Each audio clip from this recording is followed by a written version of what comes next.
মঞ্চত উপবিষ্ট বিশিষ্ট ব্যক্তিসকল, আইমাতৃসকল আৰু যুৱক যুৱতী, বন্ধু বান্ধৱীসকল, আমাৰ মাজবাট সমষ্টিত ইয়াৰ আগতে 41,000 পৰিয়ালৰ হাতত ৰেচন কাৰ্ড আছিলে আৰু মাজবাট সমষ্টিৰ 1,45,618 গৰাকী মানুহৰ মাজত প্ৰধানমন্ত্ৰী নৰেন্দ্ৰ মোদী ডাঙৰীয়াই পঠোৱা চাউল ইমান দিনে বিতৰণ হৈ আছিলে।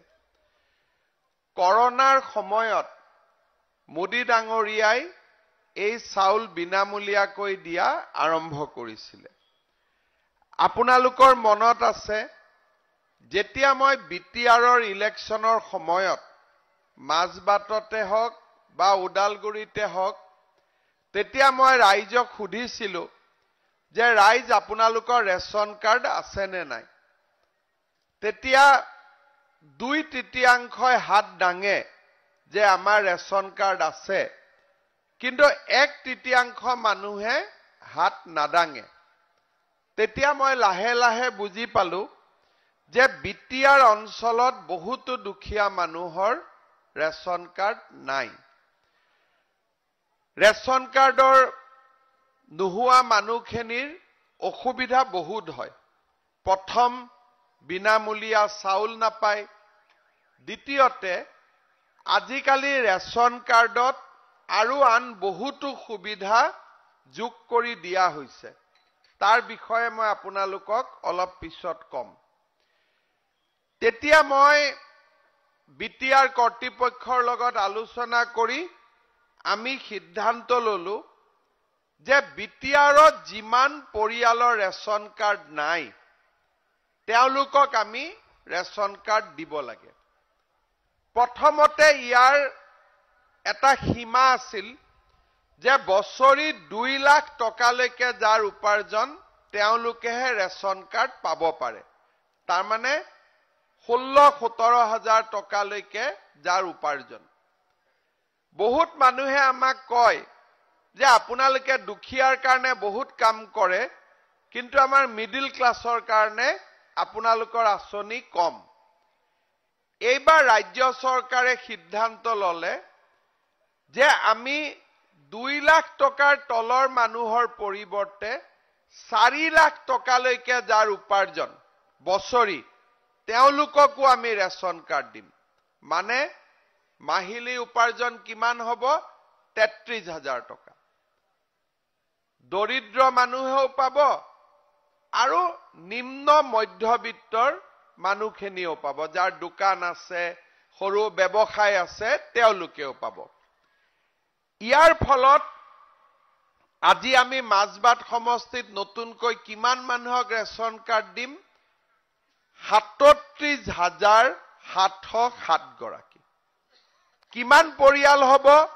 12,062টা পৰিয়ালে আজি নতুনকৈ ৰেচন কাৰ্ড পাব। ইয়াৰ পিছতো যদি 2-এটা পৰিয়াল বাদ পৰি যায়, আমি তেওঁলোককো ৰেচন কাৰ্ড দিয়াৰ আমি নিশ্চয় ব্যৱস্থা কৰিম। আমাৰ অসমত 16 জানুৱাৰীৰ পৰা আমি আৰম্ভ কৰিছো আৰু প্ৰায় 42 লাখ লোকক আমি ৰেচন কাৰ্ড দিয়াৰ ব্যৱস্থা কৰিম। আজিৰ পৰা মাজবাট সমষ্টিত 54,000 পৰিয়ালৰ ঘৰত ৰেচন কাৰ্ড থাকিব আৰু 1,83,355 গৰাকী মানুহৰ নামত 5 কেজিকৈ মাহিলী বিনামূলীয়া চাউল আজিৰ পৰাই আপোনালোকে পোৱা আৰম্ভ হ'ব। এতিয়া মোৰ আপোনালোকলৈকে এটা উপদেশ, ৰেচন কাৰ্ডখিনি বিতৰণ হৈ যাব, কাউণ্টাৰ খোলা আছে, আপোনালোকে আজি ৰেচন কাৰ্ডখিনি লৈ যাব। 31 তাৰিখৰ আগতে প্ৰথম ইনষ্টলমেণ্টৰ চাউলটো আপোনালোকে এতিয়াই পাই যাব। দোকানত চাউল আপোনালোকৰ নামত ইতিমধ্যে অলৰেডি আহি গৈছে। কাৰ্ডখন লৈ গৈ আপোনালোকে চাউলটো ল'ব পাৰিব। কিবা কাৰণত যদি এই মাহত চাউলটো নলয়, চাউলটো ঘূৰি যাব। সেই কাৰণে এই মাহৰ পৰাই আপোনালোকে চাউলটো লৈ ল'ব। পইচাওটো দিব নালাগে, খালি কাৰ্ডখন দিলেই চাউলটো পাব। গতিকে চাউলটো এই মাহতে লৈ ল'ব, হ'ব না? এই বুজি পাইছে নে নাই? হ'ব নে নাই? এই মাহঁতে মোকে চাই আছে, কথাখিনিতো শুনবা লাগে না, হয় নহয়? এটা চাউলটো এই মাহত ল'ম নে ল'ম? এই বেটাহঁত লবি নে নাই? বাচ্চাকেইটাক কৈ ভাল লাগে আৰু, হয়নে? দে এতিয়া মাহঁতক মই কেইটামান কথা বুজাই দিওঁ আৰু বুজিব লাগে। এই যে চাউলটো আমি দিলো, ৰেচন কাৰ্ড পালো, আগত নিয়ম আছিল যে ৰেচন কাৰ্ড মানে চাউল। এতিয়া প্ৰধানমন্ত্ৰী মোদী ডাঙৰীয়া আৰু অসমত আমাৰ চৰকাৰে এটা নতুন আঁচনি হাতত লৈছে, যাৰ নাম হ'ল আয়ুষ্মান ভাৰত, আয়ুষ্মান অসম। এই আঁচনিটো মানে কি? যে ৰেচন কাৰ্ডখন যেতিয়া আমি দেখুৱাম, মেডিকেল আৰু নিৰ্দিষ্ট নাৰ্ছিং হোমত আমি বছৰি 5 লাখ টকালৈকে বিনামূলীয়া আমি চিকিৎসা কৰিব পাৰিম। তাৰ মানে এতিয়া মেডিকেলত গলো, জিলা হস্পিটালত গলো, এই ৰেচন কাৰ্ডখন দেখুৱালেই আমি বছৰি 5 লাখ টকালৈকে বিনামূলীয়া চিকিৎসা সাহায্য লাভ কৰিম। লাহে লাহে আপোনালোকক ঘৰত আমাৰ MPW, আশা বাইদেউ, জীৱিকা সখী এওঁলোক যাব আৰু এখন আয়ুষ্মান ভাৰত, আয়ুষ্মান অসমৰ কাৰ্ড এখনো বনাই দিব। কিন্তু কাৰ্ডখন নাথাকালৈকে এই ৰেচন কাৰ্ডখন দেখুৱালেও আপোনালোকে 5 লাখ টকালৈকে বিনামূলীয়া মেডিকেলত ট্ৰিটমেণ্ট লাভ কৰিবলৈ সক্ষম হ'ব। দুখীয়া মানুহৰ কাৰণে আগতে চাউল আছিলে, চাউলৰ লগতে এতিয়া ৰেচন কাৰ্ড পালে আমি 5 লাখ টকাৰ বিনামূলীয়া স্বাস্থ্য সেৱা লাভ কৰিম। তাৰমানে 2 in 1, হয় না? এটা কাৰ্ডতে দুটা বেনিফিট। এতিয়া 3 নম্বৰ বেনিফিটটো হ'ল কি? যে ৰেচন কাৰ্ড থকা মানুহে উজ্জ্বলা গেছৰ বাবে আবেদন কৰিব পাৰে। উজ্জ্বলা গেছ মানে বিনামূলীয়া গেছ পালো। আৰু যাৰ হাতত উজ্জ্বলা গেছ থাকে, যদি মই বজাৰত গেছৰ চিলিণ্ডাৰ 900 টকাত কিনিব পাৰো, উজ্জ্বলা গেছ থাকিলে মই গেছৰ চিলিণ্ডাৰ 600 টকাত পাব পাৰো। তাৰমানে 300 টকা প্ৰত্যেক মাহত নৰেন্দ্ৰ মোদীয়ে আপোনালোকক বিনা পইচাকৈ দি থাকিলে। 300 টকা গেছৰ দাম কমি গ'ল। সেই কাৰণে আমি আপোনালোকৰ মাজত আকৌ আহিম, যিবিলাক মানুহে আজি ৰেচন কাৰ্ড পাইছে আৰু তেওঁলোকৰ যদি কিবা কাৰণত উজ্জ্বলা গেছৰ কানেকশ্যন নাই, তেওঁলোকক আমি লাহে লাহে উজ্জ্বলা গেছৰো কানেকশ্যন কৰি দিম, যাতে আপোনালোকে 300 টকালৈকে প্ৰত্যেক মাহত গেছৰ দাম কম মূল্যত পাব পাৰে।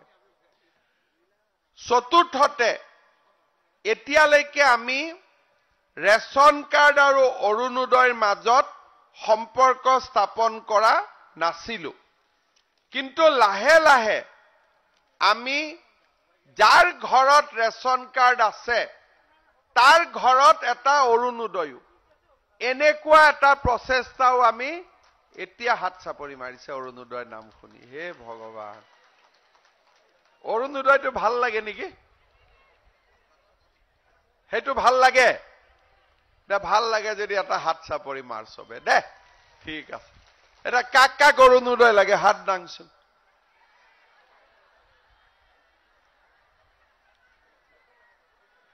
দে এটা লাগে কেইটা নামা কোনে কোনে পাই আছে অৰুণোদয় হাত উঠা এতিয়া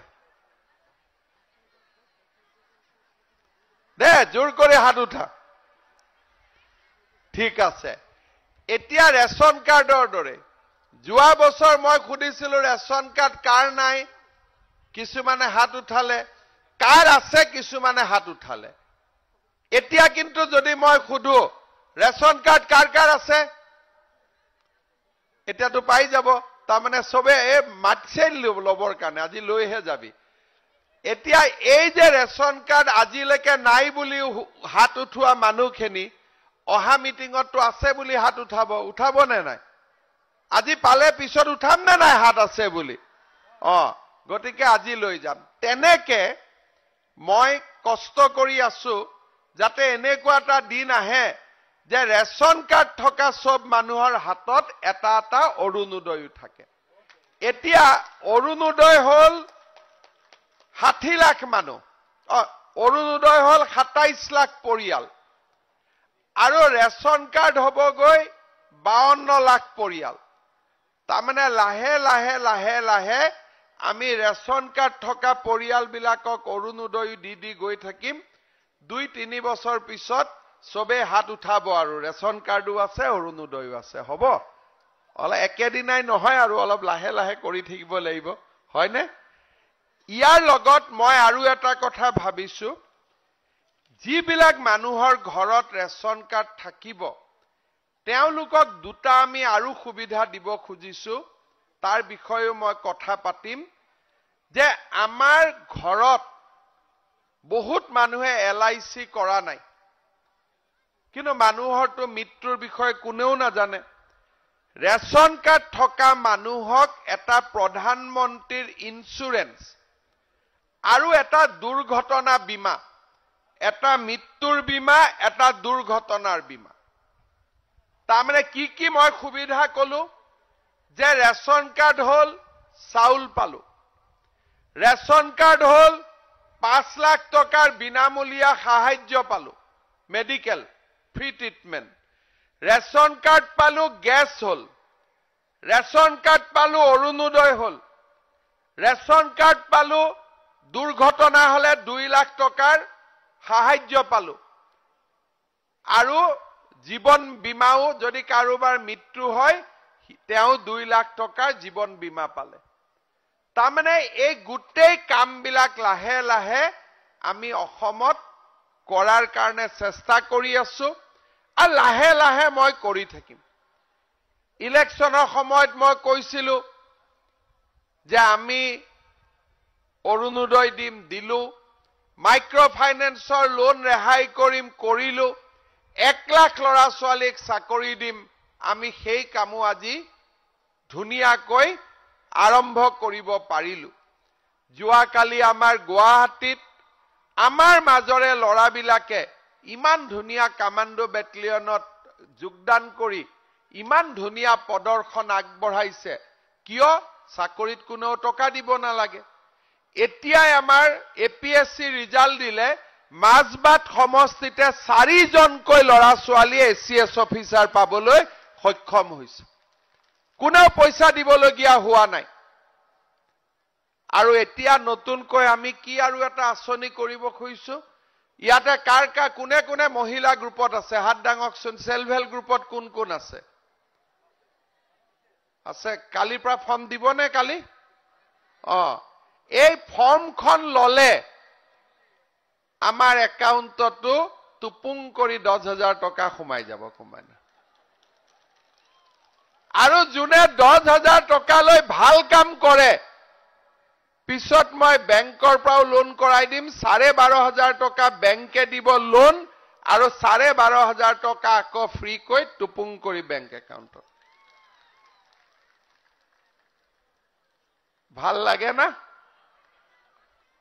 কিন্তু টকাটো পাই কি কৰিব লাগিব কোনোবাই গাহৰি ব্যৱসায় কোনোবাই মৌমাখি কিবা এটা উপাৰ্জন কৰিব লাগিব ঠিক আছে হ'ব নে নাই খালি 70 টকা দিলে নহব হ'ব কিবা এটা এবাৰ কৰিব লাগিব তেতিয়াহে ভাল হ'ব আৰু আমাৰ এই মাই বিলাকো বহি আছে এই 2-3টাতকৈ বেছি বাচ্চা জন্ম নিদিবি দেই মাইহত এটা এটা ক্ৰিকেট টিম কৰি কি লাভ আছে? দুটা তিনটা হলে পঢ়াব পাৰি, ডাক্তৰ কৰিব পাৰি, ইঞ্জিনিয়াৰ কৰিব পাৰি, হয়নে? গতিকে এইকাৰণে মোৰ কথা হ'ল যে অসমত সকলো ল'ৰা ছোৱালী যদি ঘৰত দুটা তিনটা জন্ম হয়, পঢ়াব পাৰিম, শিক্ষা দীক্ষা দিব পাৰিম। অকল মোৰ ল'ৰা ডাক্তৰ ইঞ্জিনিয়াৰ হলেতো নহব, আমাৰ সকলোৰে ল'ৰা ছোৱালী ভাল হ'ব লাগিব নে নাই? সেইটোৱে হৈছে আমাৰ মুখ্য উদ্দেশ্য। আৰু তেনেকে আমি কামবোৰ কৰি গৈ থাকিব লাগে। মই এইকাৰণে গিৰিয়েকবিলাকো লগ পালে কওঁ, এই 2-3টাতকৈ বেছি জন্ম নিদবি দেই, মায়েকসকলক কষ্ট নিদবি বেছি। ঠিকে কওঁ নে? কওঁ নে নকওঁ? ঠিকে, ঠিক আছেতো? ঠিক আছে, যাৰ হল হল আৰু আল্লাহ দিলে ভগৱানে দিলে, সেইটোতো আৰু কৈ লাভ নাই। কিন্তু যি দিয়া নাই সেইখিনি যাতে নহয় আৰু, হ'ব? যাক দিলেতো আৰু উপায় নাই আৰু, এইটো কি কৰিম আৰু, হয় নহয়? ইহঁতকো ভালকৈ পঢ়াব লাগিব, ডাঙৰ মানুহ কৰিব লাগিব। কবাত কবাত গলে মোৰ মনটো বেয়া লাগি যায়। 15 বছৰৰ ছোৱালী এটা, লগত এটা বাচ্চা। মই সুধো তোৰ ভণ্টি নেকি? বোলে নহয়, মোৰ ছোৱালী।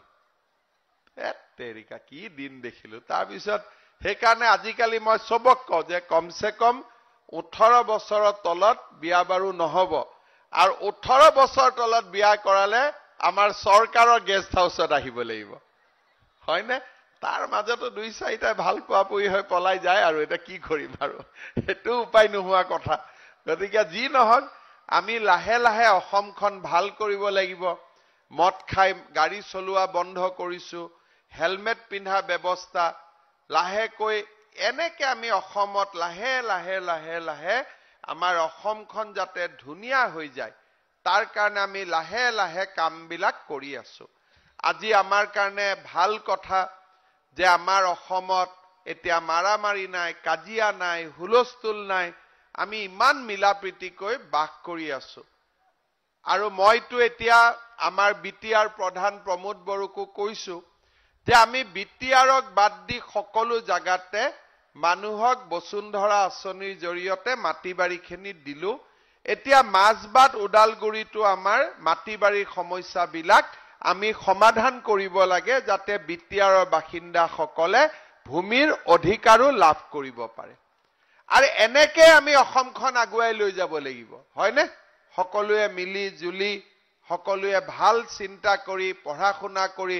এতিয়া প্ৰমোদ বড়ো ডাঙৰীয়াই কলে যে এইবাৰ বিটিআৰৰ পৰা 50 জন ল'ৰাই ACS পাইছে।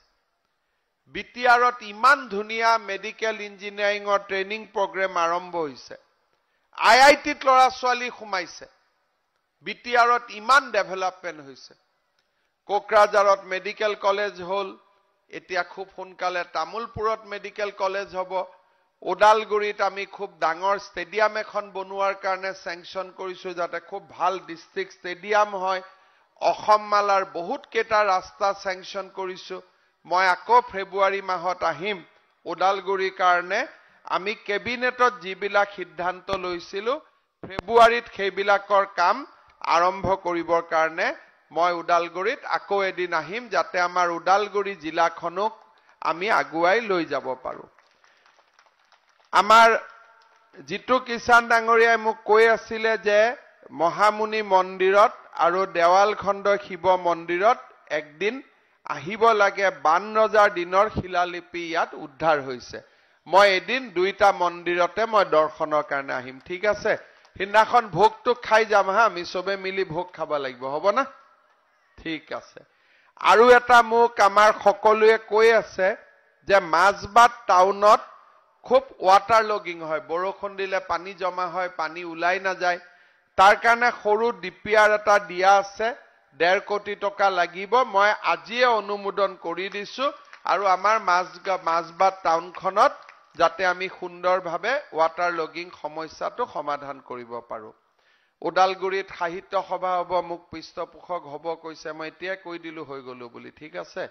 আৰু বাকি যিসকলে মোক স্মাৰক পত্ৰ দিছে, শংকৰদেৱ সংঘ সকলোৱে যি স্মাৰক পত্ৰ দিছে, মই ভাল কৰি পঢ়ি যাক যেনেকে যি পাৰিব লাগে মই কৰিবৰ বাবে চেষ্টা কৰিম, ঠিক আছে? খালি সকলোৱে আকৌ লোকসভা ইলেকশ্যন আহি আছে নহয়, অকণমান বিজেপিক মৰম কৰি দিব, ঠিক আছে?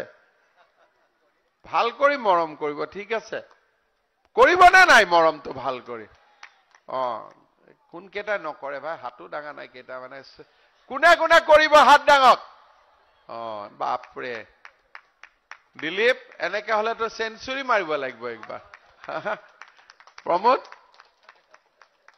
সেইকাৰণে চৰণকো কৈছো এবাৰ সব বিজেপিকে ভোট দিব লাগে চৰণ বড়কো মই কৈছো হয়নে বেয়া কৈছে নেকি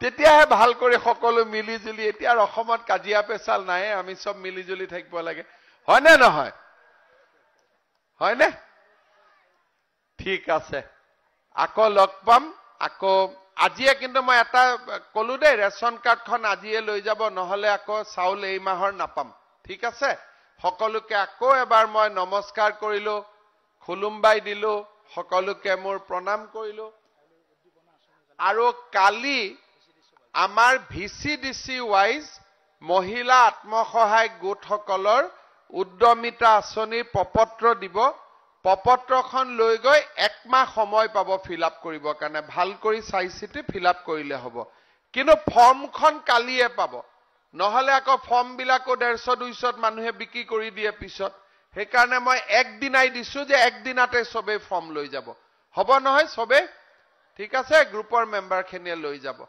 আকৌ এবাৰ সকলোকে নমস্কাৰ কৰি মই মোৰ ভাষণ সামৰণি মাৰিছো আমাৰ ইয়াতে বিধানসভাৰ অধ্যক্ষ ডাঙৰীয়াও আহি উপস্থিত আছে তেখেতৰ গৃহ জিলা মই তেখেতকো আজিৰ অনুষ্ঠানত উপস্থিত থকাৰ বাবে বহুত বহুত ধন্যবাদ জনাইছো আৰু সকলোকে মই ধন্যবাদ আৰু কৃতজ্ঞতা জনাই মই মোৰ বক্তব্যৰ সামৰণি মাৰিছো ধন্যবাদ জয় হিন্দ বন্দে মাতৰম মোৰ লগত একেলগে কব भारत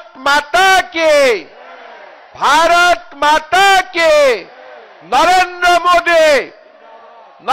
मोदी बहुत बहुत धन्यवाद काली अयोध्यात राम मंदिर प्रतिष्ठा हब गधूली सकलोए निजर घरत चाकी बंती एधारी जलाब जाते ए राम मंदिरे आमार हिंदू मुस्लिम ख्रिस्टियान सकलोरे माजत সমন্বয়ৰ সৃষ্টি কৰে আৰু আমি সকলোৱে যাতে আধ্যাত্মিক চিন্তা চৰ্চাৰে আমাৰ সমাজখন আগুৱাই লৈ যাব পাৰো ধন্যবাদ জয় হিন্দ বন্দে মাতৰম